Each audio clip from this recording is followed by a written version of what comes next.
ஆவணி மாதம் பிறந்தவர் யாரு? பாடும் வினையை ஒழிப்பது யாரு?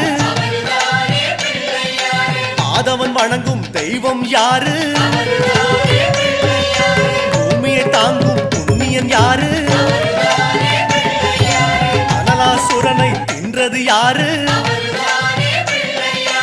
ஆணவம் நீக்கும் நாயகன் யாரு? முப்புரி அணிந்த மூலவன் யாரு? அவரும் வாழ்வது எங்கே கூறு?